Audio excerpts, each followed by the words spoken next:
The alien ship landed in New York City on a cold morning in the year 2147. People gathered in the streets, looking up at the massive silver craft that blocked out the sun. Cameras flashed. Children pointed.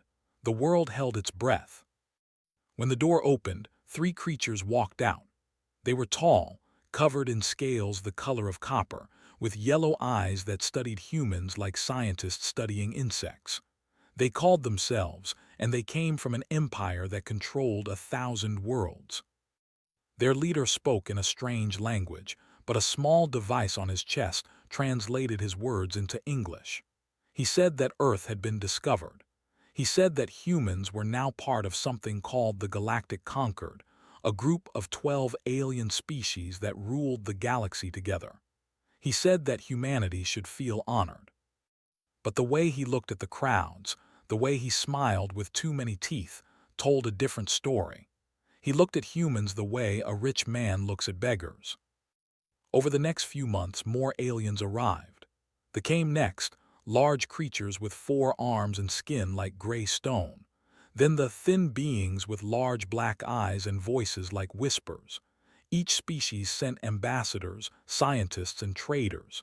Each one looked at Earth's technology and laughed. Human computers were considered toys. Human spacecraft were called dangerous junk.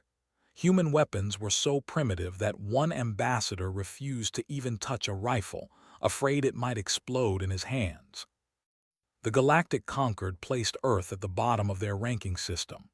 Humans were labeled a protected species, too weak and stupid to participate in galactic politics. They were given a small seat at the edge of Concord meetings, where they were allowed to watch but never to speak. Many humans felt angry. They wanted to show the aliens what humanity could really do. They wanted to fight back to prove their worth. But some humans saw an opportunity. Admiral Cole was 52 years old when the aliens arrived.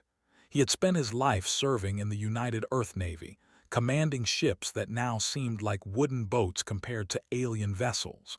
When the Concord dismissed humanity as primitive, most military leaders felt shame. Cole felt something else. He felt curious. He watched how the aliens behaved. He noticed how they ignored humans at diplomatic meetings. He saw how they left their technology lying around, confident that primitive humans could never understand it. And he began to form a plan. Cole requested a private meeting with the leaders of Earth's major nations. He spoke for 3 hours, and when he finished, the room was silent. His plan was simple but required patience. Humanity would accept its role as the galaxy's weakest species. They would act confused and helpless. They would let aliens look down on them, laugh at them, and ignore them. And while the galaxy watched humanity stumble around like fools, Earth would be learning. The plan was given a name, Project Prometheus. Deep beneath the Rocky Mountains, workers began building a secret facility. It took 5 years to complete, and when it was finished, it was the largest underground complex ever constructed. Over 3,000 scientists moved in, along with their families. They would live and work in secret, cut off from the outside world. Dr. Wright was one of the first to arrive. She was a physicist, only 30 years old but already famous for her work on energy systems. When she first saw the facility, she felt overwhelmed. The caverns stretched for miles, filled with laboratories and workshops and testing chambers. Her job was simple to explain but difficult to accomplish. She had to study alien technology and figure out how it worked. Then she had to make it better. The first piece of alien tech she examined was a shield generator. It was a small device, no bigger than a coffee cup, but it could create an energy barrier strong enough to stop a missile. The aliens had given it to Earth as a gift, confident that humans could never understand its secrets. Spent 6 months studying that device. She took it apart, examined every component, ran thousands of tests. At first, she found nothing. The technology was so advanced that it might as well have been magic. But was patient. She kept working, kept testing, kept thinking. And one night, while drinking her fourth cup of coffee, she finally understood. The shield worked by bending space itself, creating a tiny fold in reality that redirected incoming attacks. It was brilliant, elegant, and supposedly impossible according to human physics. But saw a flaw. The shield required enormous amounts of energy to maintain. They solved this by using a rare crystal found only on a few planets in their empire. Without this crystal, the shield could only work for a few seconds. Realized that if she could find a different energy source, she could create a shield that was even stronger than the original. She worked for another year, testing different materials and methods. Finally, she discovered that a certain arrangement of synthetic diamonds could produce the same effect as the alien crystal, but with 10 times the efficiency. She had done it. She had taken alien technology and improved it. Similar breakthroughs happened across the facility. Dr. Park figured out how engines worked and designed a faster version. Dr. Maria Santos cracked the code of communication systems. Hundreds of scientists, working in secret, slowly unlocked the mysteries of the galaxy. But the most important part of the plan was the deception. Every few years, the Galactic Concord sent inspectors to check on Earth's progress. These inspectors expected to find a primitive world struggling to understand basic alien technology, and that was exactly what they found. The inspectors were shown fake military bases filled with outdated equipment. They met scientists who pretended to be confused by simple concepts. They watched demonstrations of human technology that failed in embarrassing ways. The inspectors always left satisfied. Humanity was exactly as weak and stupid as they expected. What they never saw were the real facilities hidden underground. They never met the real scientists. They never witnessed the tests of weapons that could destroy their ships in seconds. 300 years passed. Generations of humans lived and died, keeping the secret. Children grew up knowing that their role was to pretend, to act weak, to wait. It was not easy. Many people wanted to reveal the truth, to show the galaxy what humanity had become. But they understood that patience was their greatest weapon. Admiral Cole died at the age of 112, but his descendants continued his work. His great-grandson, also named Cole, became an admiral himself. He commanded the secret fleet that humanity had built in hidden shipyards throughout the solar system. By the year 2447, Earth had changed completely. On the surface, it still looked primitive.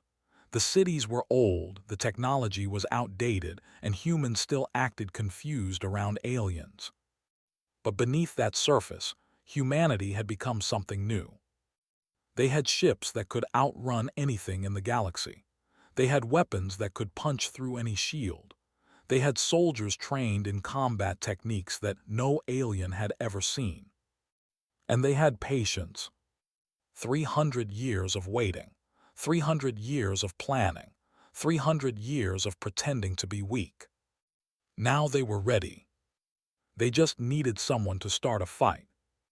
The Empire was running out of resources. Their 1,000 worlds consumed enormous amounts of energy, food, and raw materials. Every year, the shortages grew worse. Every year, the people grew more restless. Emperor sat on his throne and listened to his advisors argue. Some wanted to increase trade with other conquered members. Others wanted to reduce consumption and accept a lower standard of living. But one voice spoke louder than the rest. High Commander Karan was the emperor's cousin and the leader of the imperial fleet. He was tall even for with scales that had darkened to almost black with age. His eyes were cold, and his voice was like grinding stone. He wanted war. Not against a powerful enemy, of course. The empire was strong, but other conquered members were strong too. A war between equals would be costly and dangerous. No, Karan wanted an easy target, a weak species that could be conquered quickly, whose resources could be taken without much effort. He wanted Earth. The plan was clever in its cruelty. They could not simply attack Earth without reason. The Galactic Concord had rules against unprovoked aggression, but those rules could be bent if the victim appeared to be the aggressor. Quran created fake evidence of human crimes. He forged documents showing that Earth had violated trade agreements. He manufactured recordings of human officials threatening citizens. He built a case that would justify military action. Then he traveled to Earth to deliver the ultimatum himself. President Daniel Hayes received the ambassador in the White House. Hayes was 60 years old, with gray hair and tired eyes. He had spent his entire career preparing for this moment, but now that it had arrived, he felt strangely calm. Quran stood in the Oval Office, towering over the human guards. He did not bother with pleasantries. "Your species has committed crimes against the Empire," he announced. His translator device turned his hissing words into cold English. "You have violated 17 trade regulations. You have threatened our citizens. You have insulted our honor." Hayes kept his face neutral. "What evidence do you have of these crimes?" Quran smiled with too many teeth. "The evidence has been provided to the Galactic Concord. It is not your concern. What is your concern is our response." He stepped closer, looking down at the human president like a predator examining prey. "You have 72 hours to surrender all military vessels. You will accept administrative control over your planet. Your people will become workers for our empire, and your resources will become our property." Hayes said nothing for a long moment.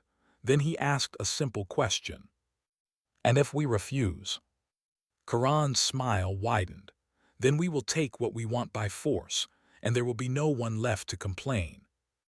The ambassador left the White House confident that humanity would surrender. What choice did they have? Earth's military was a joke. Their ships could barely reach their own moon. Their weapons were toys. The Third Fleet could destroy their entire civilization in a single afternoon. But Daniel Hayes did not surrender. Instead, he called an emergency meeting of the United Earth Council. Leaders from every nation gathered in Geneva, their faces grim but not afraid. They had all known this day would come. They had all been preparing for it their entire lives. General Moore stood before the council and gave her report. She was a small woman with short gray hair and eyes like steel. She had commanded Earth's hidden military forces for 15 years, and she knew every ship, every weapon, every soldier under her control. "We have 17 carrier groups ready for deployment," she said. "Each group contains 1 command carrier, 12 heavy cruisers, and 40 support vessels. All ships are equipped with enhanced shields, advanced weapons, and engines that can outrun anything in the fleet." She paused, letting the numbers sink in. "We also have orbital defense platforms positioned around Earth, Mars, and the major colonies. These platforms are currently disguised as mining stations and research facilities. They can be fully activated in 6 minutes." President Hayes looked around the room. He saw fear in some eyes, determination in others, but he saw no doubt. Everyone in this room had spent their lives waiting for this moment. 300 years, he said quietly. 300 years of pretending to be weak. 300 years of watching our people bow to aliens who thought we were nothing. He stood, his voice growing stronger. "Today it ends. Today we show the galaxy who we really are." The orders went out across the solar system. Ships that had been hiding in asteroid fields powered up their engines. Soldiers who had been training in secret facilities put on their armor. Scientists who had been building weapons in underground labs made final adjustments to their creations. And on Earth, people looked up at the sky and waited. The Third Fleet arrived exactly on schedule. 200 warships dropped out of faster-than-light travel, appearing in orbit around Earth like a cloud of metal locusts. Fleet Admiral Save commanded from his flagship, a massive vessel called the Vengeance. He expected no resistance. His weapons were not even charged. His shields were at minimum power. Why waste energy against a species that could barely light a fire? Then his sensors started screaming. Admiral, his tactical officer said, voice trembling, "We are detecting energy signatures." Save waved his hand dismissively. "Probably they're primitive satellites, nothing to worry about." "No, Admiral." The officer's scales had turned pale with fear. "These signatures are massive, bigger than anything in our fleet, and they are coming from everywhere."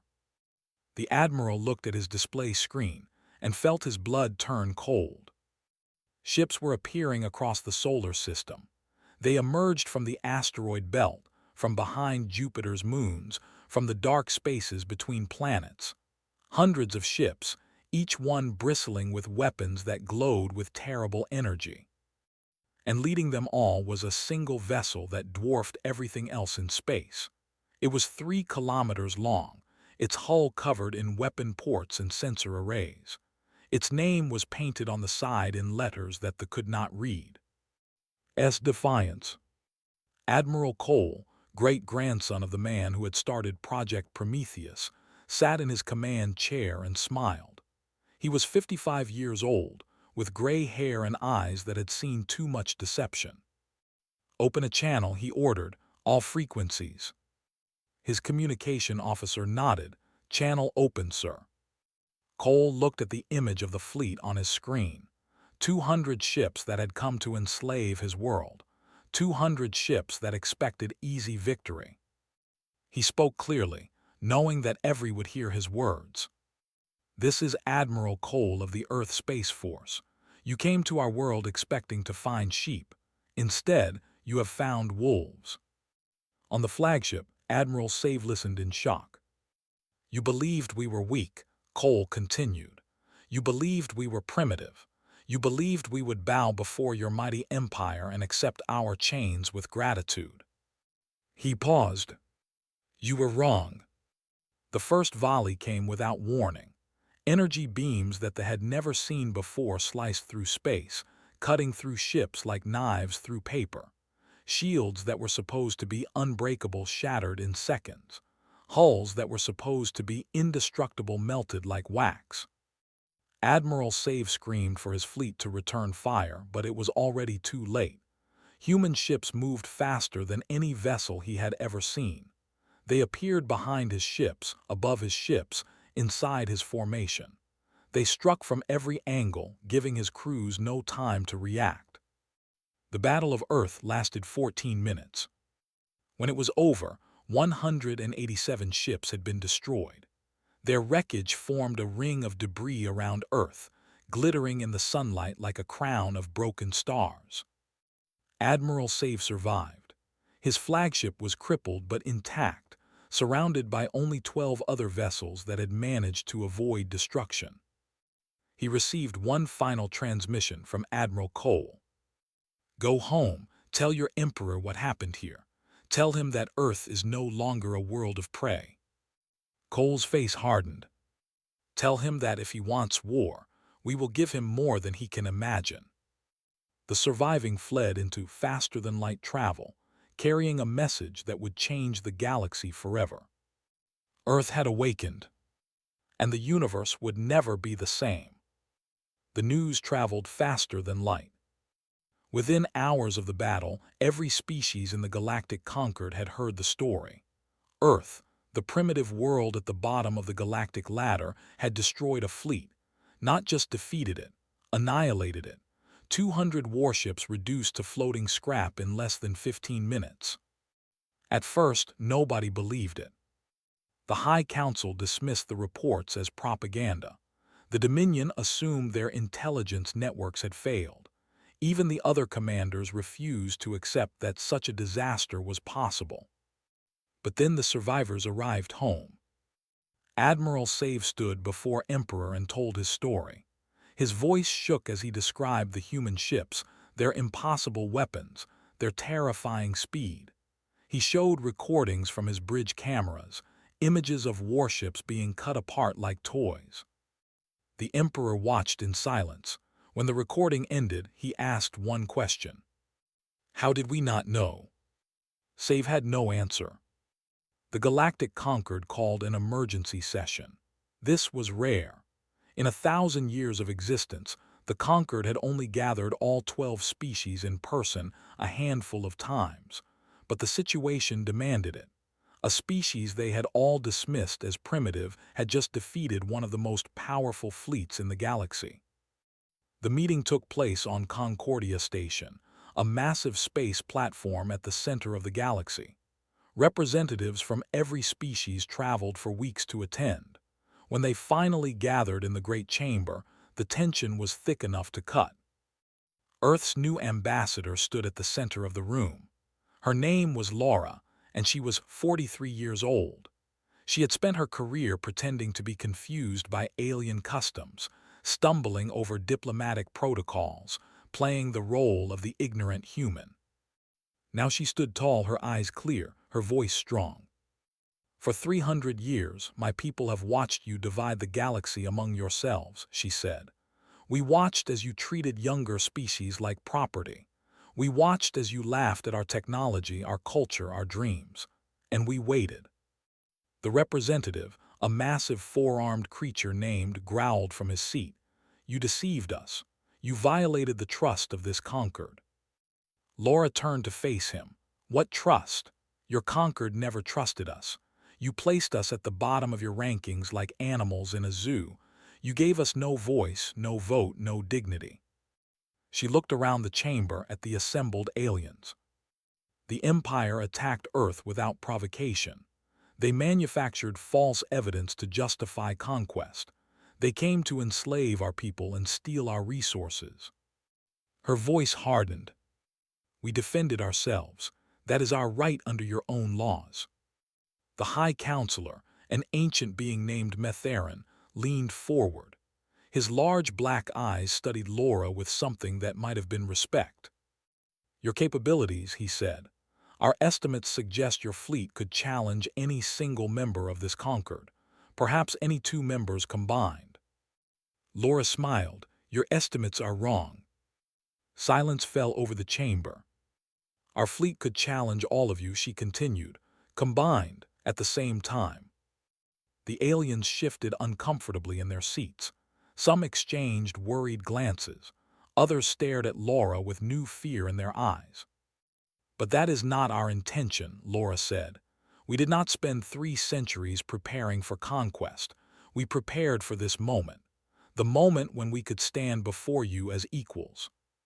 The debate that followed lasted for 17 days. Some species demanded immediate action against Earth. They argued that humanity was too dangerous to remain free, that their deception proved they could not be trusted. Better to destroy them now, before they grew even stronger. Others counseled caution. They pointed out that Earth had only acted in self-defense. Attacking them without provocation would prove that the Conquered was no better than the Empire. In the end, fear won the argument. Every species had seen the recordings of the Battle of Earth.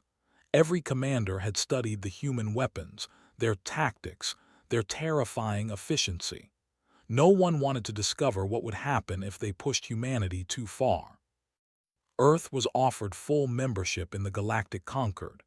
They were given a permanent seat on the High Council, equal to any other species. Their technology was recognized as advanced, their civilization as worthy. It was everything humanity had worked for. 300 years of patience had finally paid off. But not everyone was satisfied with this outcome. The consortium of elder races had watched these events from the shadows. They were ancient beyond imagining, having ruled the galaxy's core systems for 10,000 years. Most younger species did not even know they existed. The Concord itself was partially their creation, a tool for managing the outer regions while the elders pursued their own mysterious goals. High Elder was the oldest of them all. He had been born before the first human ancestors climbed down from the trees. He had watched countless species rise and fall, building empires that crumbled to dust while he remained unchanged. He did not like what he saw in humanity. "Summon the council," he ordered. His voice echoed through chambers carved from asteroids older than Earth's sun. The Elder Council gathered in their ancient hall. There were 7 of them, the last survivors of a species that had once numbered in the billions. They had long ago abandoned physical bodies, existing now as patterns of energy held together by technology that seemed like magic. The humans are a problem, said. They have hidden their true nature for 3 centuries. They have deceived the entire galaxy, and now they sit on the conquered as equals. Elder flickered with uncertainty. She was the youngest of the council, only 5,000 years old, and often questioned the decisions of her elders. They have not threatened us, she said. They have not even acknowledged our existence. Perhaps we should observe before acting. Dismissed her concern. That is precisely what makes them dangerous. They do not threaten, they prepare, they plan, they wait. His energy form pulsed with cold light. For 10,000 years, we have maintained order in this galaxy. We have guided the younger species, kept them in their proper places, prevented any single power from growing too strong. Now the humans have upset that balance. He turned to face the other elders. Today they challenge tomorrow they will challenge the conquered, and eventually they will challenge us. What do you suggest? Another elder asked. His answer was simple. We must break them before they become too powerful. The consortium began their campaign quietly. They had no fleets to send against Earth, no armies to deploy, but they had other weapons. They had money, influence, and 10,000 years of experience in manipulation. Their agents spread throughout human space, seeking weaknesses to exploit. They found disgruntled colonists who resented Earth's central government. They found political movements that wanted independence. They found criminals who would do anything for money.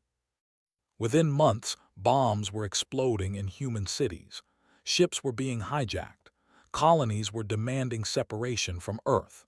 The unity that had sustained humanity for 3 centuries began to crack. But Earth's intelligence services were watching.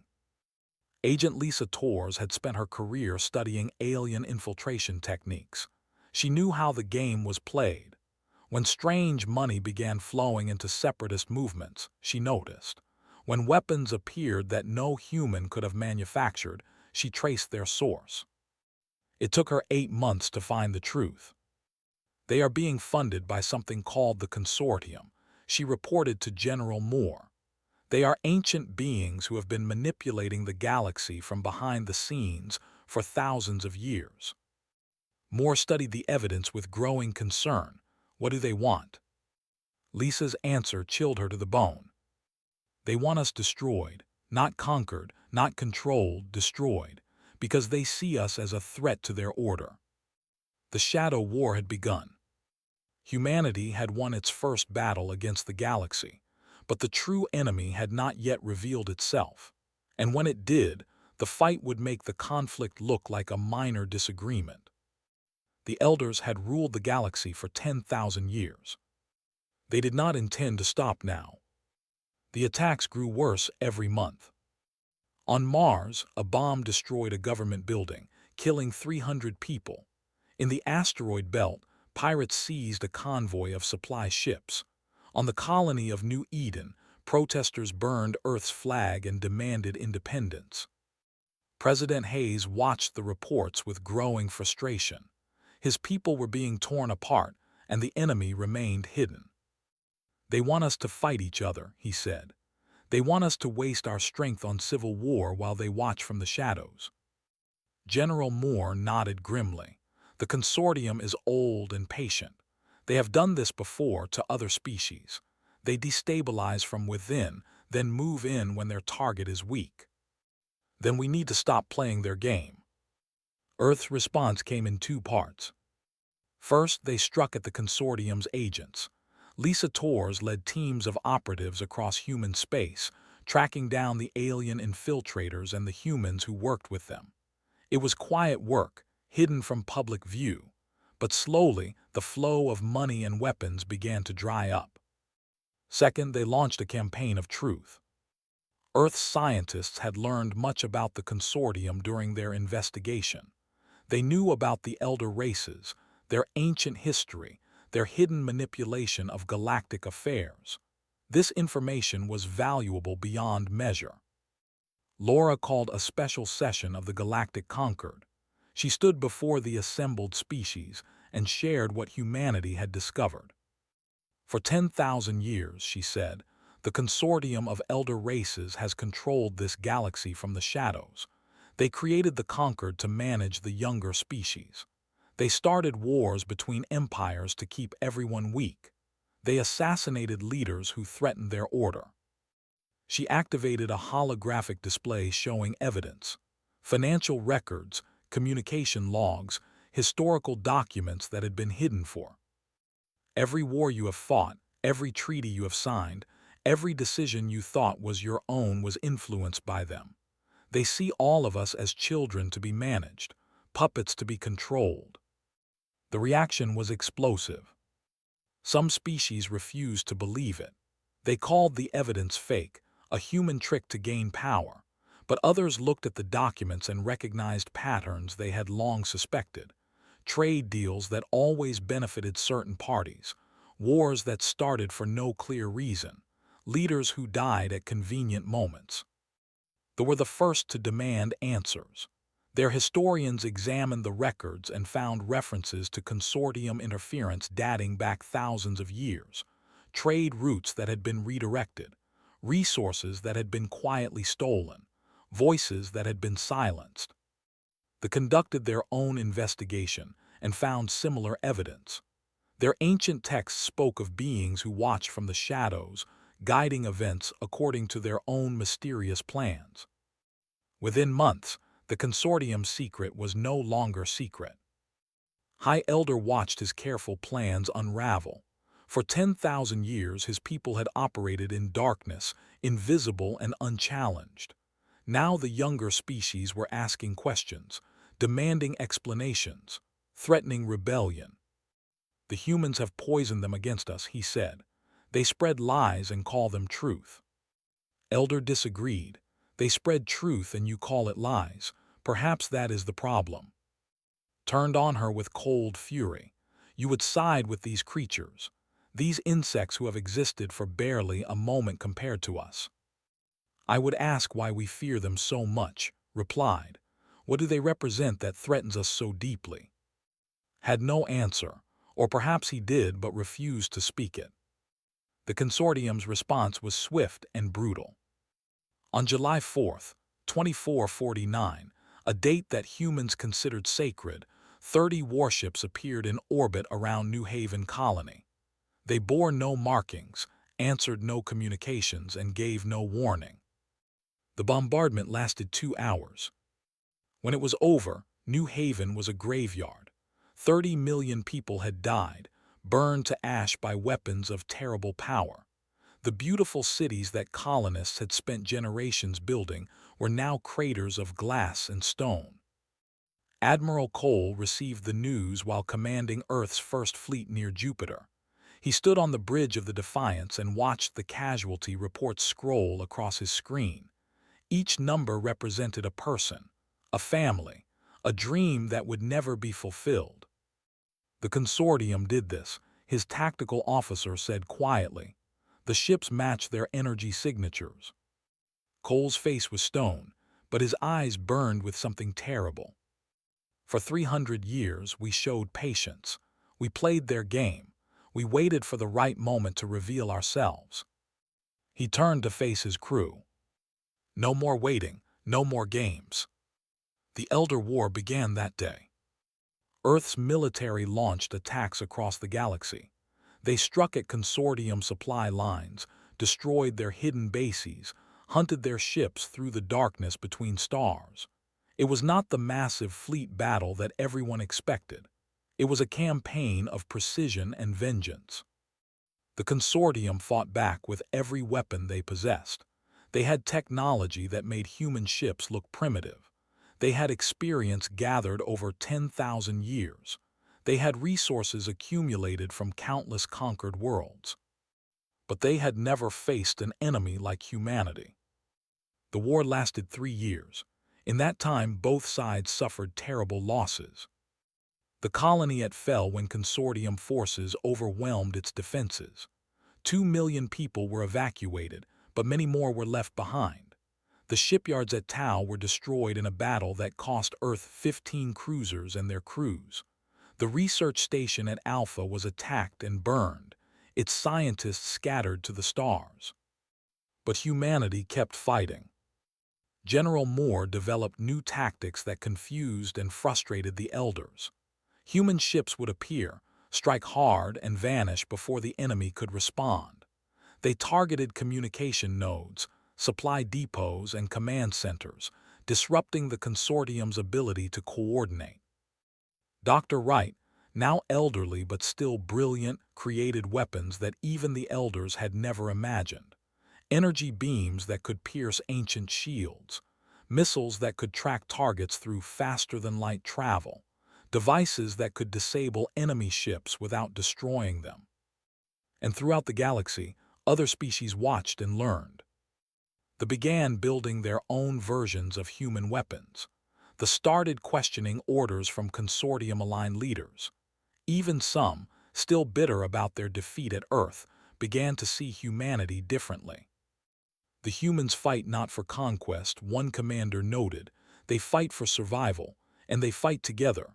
Perhaps there is honor in that. By the war's 3rd year, both sides were exhausted. The consortium had lost a quarter of their territory. Systems that had been under their control for now flew independent flags. Species that had obeyed without question now demanded freedom. But Earth was exhausted too. The fleet that had once numbered in the thousands was now reduced to hundreds. The population that had celebrated victory against the now mourned friends and family lost to elder weapons. High Elder sent a message to Earth's government. He offered peace. He offered recognition of human territory. He offered a return to the way things had been before the war began. President Hayes considered the offer for 3 days. Then he called Admiral Cole. "They want us to stop," he said. "They want to go back to ruling the galaxy from the shadows while we accept whatever scraps they offer." Cole was silent for a long moment. The war had aged him. His hair was completely white now, his face marked with scars from battles that had nearly killed him. "If we accept," he said, "nothing changes.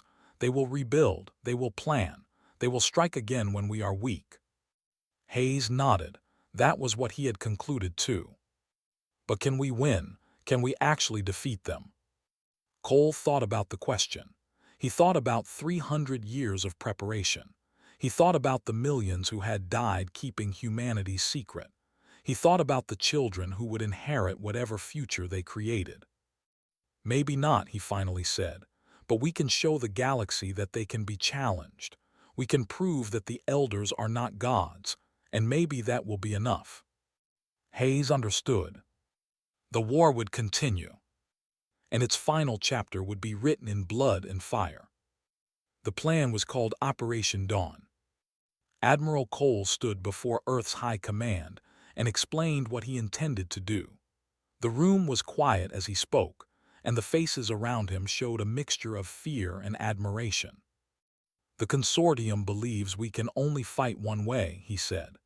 "They expect us to either surrender or continue attacking their outer territories. They do not expect us to strike at their heart." He activated a holographic map showing the core of the galaxy. At its center was a single star system marked in red. Prime, the capital world of the elder races, the place from which they have ruled for 10,000 years. General Moore shook her head. "That system is protected by defenses we cannot imagine. No fleet has ever penetrated those coordinates and returned." Cole nodded. "I know, but our intelligence has captured an elder navigation database. We now have routes through their defenses, hidden paths that only they were supposed to know." "You are proposing a suicide mission," Moore said. "I am proposing a statement," Cole replied. "Not a military victory. A message to the entire galaxy that the elders can be challenged in their own home." He looked around the room at the tired faces, the worn uniforms, the eyes that had seen too much war. I will not order anyone to come with me. This mission is for volunteers only, but I believe it is our best chance to end this war on terms that matter. The volunteers came from every corner of human space. They were young soldiers who had grown up during the war, knowing nothing but conflict. They were veterans who had fought since the Battle of Earth, carrying scars from dozens of campaigns. They were scientists, engineers, and crew members who understood that this mission might be their last. In total, 12 ships assembled for Operation Dawn. They were the best vessels humanity had left, their crews the finest in the fleet.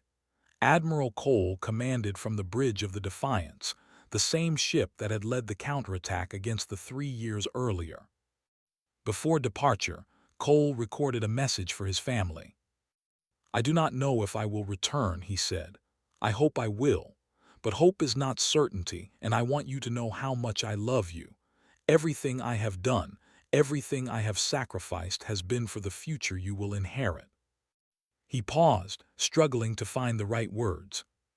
Remember that courage is not the absence of fear. It is acting despite fear. It is standing up for what matters even when the odds are impossible. That is what makes us human. That is what makes us strong. The 12 ships departed on a cold morning in December. The journey took 6 weeks. They traveled through hidden routes in space, avoiding consortium patrols and detection systems. 3 times they were discovered and forced to fight. 3 times they lost ships. By the time they reached the outer boundary of the system, only 7 vessels remained.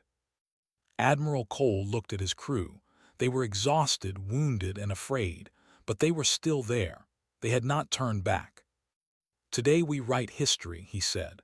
"Whatever happens in the next few hours, the galaxy will remember. They will remember that humans do not surrender. They will remember that we fight for what we believe in. They will remember that even the mightiest powers can be challenged." The 7 ships powered their engines and entered the system. High Elder detected them immediately. His sensors showed the tiny human fleet approaching, insignificant specks against the vast defensive network that protected his world. He should have felt confident. His orbital platforms could destroy 100 times that number. Instead, he felt fear. "They came here," he said quietly. "Through all our defenses, all our secrets, all our power, they came to our home." Elder watched the displays with him. "What will you do?" Was silent for a long moment. Then he gave the order to attack. The battle was brief and brutal. Human ships fought with everything they had. They destroyed 2 orbital stations and 30 consortium vessels before the overwhelming firepower began to take its toll. One by one, the human ships fell. Their shields failed. Their hulls cracked. Their crews died. Admiral Cole's ship was the last. The Defiance was burning. Half its systems were offline. Most of its weapons were destroyed. But it was still moving, still fighting, still defiant. Cole opened a communication channel, not to the consortium, to the galaxy. His face appeared on screens across 1,000 worlds. Humans and dozens of other species watched as the wounded admiral spoke from his dying ship. "To the species of the galactic conquered," he said, "today you have seen that the greatest powers can be challenged. The consortium told you they were invincible. They were wrong. Their fortress has been breached. Their myth has been broken." Behind him, his crew continued fighting. Explosions shook the ship. Alarms screamed, but no one ran. "My people spent 300 years learning patience," Cole continued. 300 years learning to plan and wait for the moment when our actions could mean something. This is that moment." He coughed, blood staining his uniform. A wound on his forehead dripped red across his face. "We do not ask you to fight for us. We ask only that you remember what you have seen today. Remember that courage and determination can overcome any odds. Remember that no empire lasts forever." The transmission continued as consortium weapons tore into the Defiance. And remember that humanity never gave up, never surrendered, never stopped believing that the future could be better than the past. The screen went dark as the Defiance broke apart. Admiral Cole, great-grandson of the man who started Project Prometheus, died at the age of 67. His crew of 400 perished with him, their atoms scattered across the heart of the Consortium's empire. But their message had already spread everywhere. On Prime, citizens gathered in the streets. They had watched the human admiral die with dignity and courage. They had seen him challenge powers that even their mighty empire feared. Some began demanding reform. Others spoke of revolution. In the collective, the High Council voted to break ties with the Consortium. They declared that any species willing to sacrifice so much for freedom deserved respect, not conquest. Among the young officers whispered about change. They studied human tactics. They questioned the old ways. They wondered if their species had chosen the wrong side. And in the Consortium itself, Elder led a faction that demanded peace. "This war has cost us more than we can afford," she told, "not in ships or territory, in legitimacy. The younger species no longer fear us. They pity us. They see us as old tyrants clinging to power we no longer deserve." Had no response. For the first time in 3,000 years, he did not know what to do. The war ended 2 weeks later. The Treaty of New Geneva established a new galactic order. The Consortium retained its core systems but surrendered control over the wider galaxy. The conquered was reformed with true representation for all species, and humanity, finally and forever, took its place among the stars as equals. The memorial for Admiral Cole and his crew stands in the center of Geneva. It is a simple stone pillar, bearing the names of all 400 who died at Prime. Beneath the names is an inscription. For 300 years we waited in silence. When we finally spoke, the galaxy listened. President Hayes, now an old man with white hair and trembling hands, visits the memorial every year on the anniversary of the battle. Laura, who became Secretary General of the United Earth Government, often accompanies him. "They always ask me if it was worth it," Hayes said during one visit. "All those years of pretending, all those lives we lost." He looked up at the night sky, filled with stars that humanity now traveled freely among. "I tell them to ask the children who will never know what it means to bow before an alien empire. Ask the colonists who build their homes without fear. Ask the species who found their courage because we found ours." He smiled, old and tired but at peace. That is what it was worth. The story of Earth's rise became legend across the galaxy. Parents told it to their children. Teachers taught it in their schools. Leaders studied it for lessons about patience, courage, and sacrifice. And somewhere among the stars, the spirit of humanity continued, not as conquerors, not as victims, but as something new. As equals, as examples, as proof that even the smallest species could change the destiny of the universe. All they needed was the courage to try. And 300 years of patience. The end.